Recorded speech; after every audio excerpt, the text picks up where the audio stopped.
Thank you, Mr. Chairman, and to each of you, I want to say thank you for your willingness to serve our country and for your family's willingness to allow you to serve our country.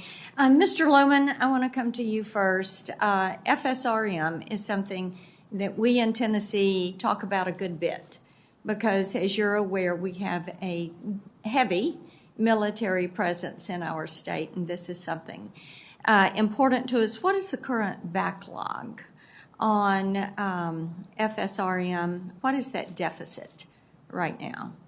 Senator, thank you for that question. So FSRM is critical to sustaining readiness of our what's services. The deficit? Ma'am, I'm not familiar with the current deficit and would have to take that. I think we want to get that number because it is billions in backlogged projects. And then do you think it is an issue of priority or under-resourcing that DOD has acquired such a backlog? Senator, thank you again.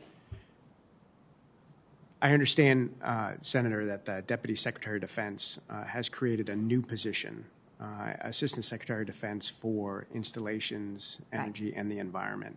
So this particular FSRM topic is no longer in the ASDS sustainment portfolio. However, if confirmed, I would be happy to work with the ASD EI&E to better understand the issue and to ensure that you get answers to your question. Well, that it is a portfolio that has grown so large that it takes the attention of more than one. Yes, ma'am. At this point. And it does have an impact, as you're aware, on recruiting, on retention, and on the programs that are being implemented and the projects that are being carried out inside those facilities.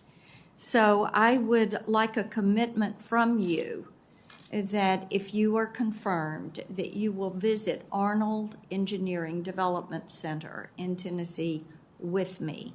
This is an Air Force base, and at Arnold, they are carrying out our hypersonics testing. That is where we have our Air Force wind tunnels. It is where autonomous vehicles are being tested for the Air Force. Its importance is growing because of Space Force location in Huntsville, Alabama, which is in close proximity to Arnold on the Tennessee side of the line. So it is quite important to us. Do I have your commitment? You do, ma'am. Thank you. I appreciate that. Mr. Bashar, welcome.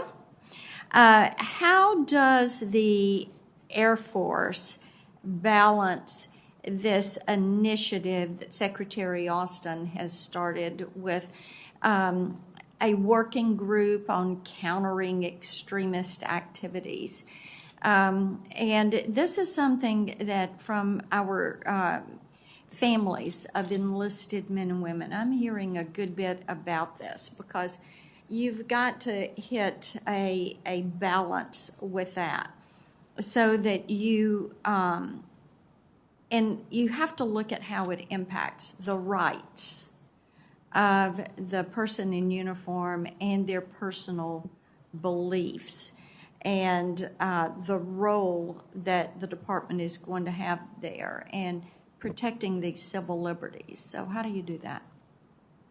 Senator Blackburn, I think the overwhelming majority of airmen and guardians, and indeed the 2 million plus members of the total force, serve this country with honor and dignity and consistent with their oaths. There's the working group that's been established to try to provide guidance around the contours of prohibited activities, and if confirmed, trying to strike the very balance that you've spoken about between First Amendment rights and the need for good order and discipline would be a priority. Thank you. Mr. Storch, I want to come to you on this COVID vaccine issue that we have with DOD.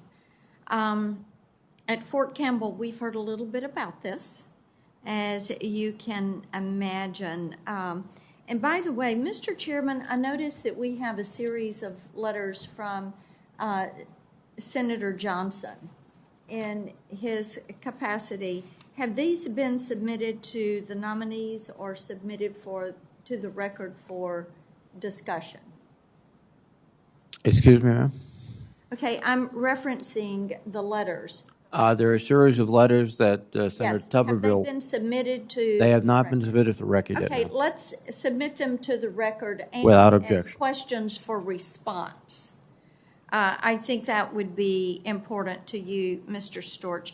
I would like to know where your views are on implementing the vaccine mandate on civilian personnel and on our DoD contractors, and then with our men and women in uniform, how the consideration is given for their medical and religious exemption procedures, how we're addressing natural immunity, which is stronger than the immunity received from a vaccine. I'm over time, so let's do all of that for the record. That gets you off the hook right now. And Dr. Martinez, well, okay, Mr. Chairman, can he give his answer? A brief answer, please, for Senator Blackburn. Yeah, yes, Senator. All I was going to really say is that, IGs are authoritative when we speak based upon our work. And so I'm aware that the DoD IG is doing some work in the areas you've discussed. And as I indicated previously, if there's additional work to be done after I'm confirmed, we'll look into that as well. I can't make that assessment now. So that's it. Yes, ma'am.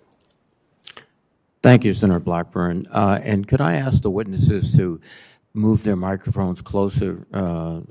That'll help us all hear you much better. Thank you very much. Now let me recognize Senator Blumenthal, please.